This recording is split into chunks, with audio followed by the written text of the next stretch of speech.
चौपाल के पार वाली हवेली।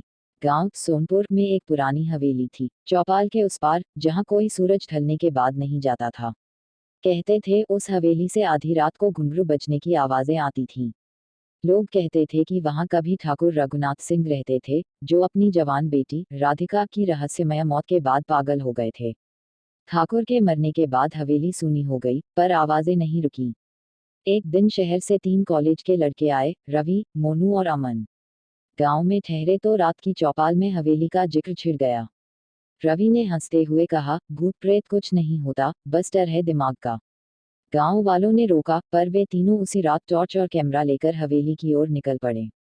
दरवाजा आधा टूटा हुआ था। जैसे ही अंदर कदम रखा, हवा अचानक ठंडी हो गई। दीवारों पर मकड़ी के जाले, पुराने चित्रों पर जमी धूल और छत से लटकता टूटा झूमर। अमन ने धीरे से कहा, यार चलो वापस चलें।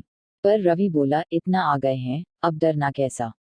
उन्होंने अंदर कदम बढ़ाया। तभी ऊपर की मंजिल से पायल की आवाज आई, छन छन छन। तीनों ने टॉर्च ऊपर की ओर घुमाई। एक सफेद साया सीढ़ियों से उतरता दिखा, लंबे बाल, चेहरा ढका हुआ, और हाथ में वही घुंघरू वाली पायल। मोनू के हाथ से कैमरा गिर गया। साया धीरे धीरे बोला, क्यों आए हो, यहाँ कोई नहीं आता। रवि ने कांपती आवाज में कहा, हम बस देखना चाहते थे। साया चीखा, देखना चाहते हो तो देखो। अचानक सारे दरवाजे अपने आप बंद हो गए। झूमर तेजी से हिलने लगा और हवेली में गूंज उठी एक औरत की करुण चीख, मेरी मौत का न्याय कौन देगा। तीनों किसी तरह दरवाजा तोड़कर भागे।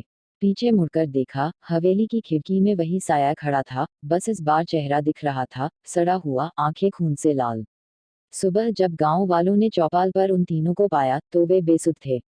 कैमरा टूटा हुआ था, पर मेमोरी कार्ड में सिर्फ एक तस्वीर थी, हवेली के दरवाजे पर खड़ी वही औरत, और उसके पीछे दीवार पर लिखा था खून से, मैं लौटूंगी, जब तक सच बाहर न आए।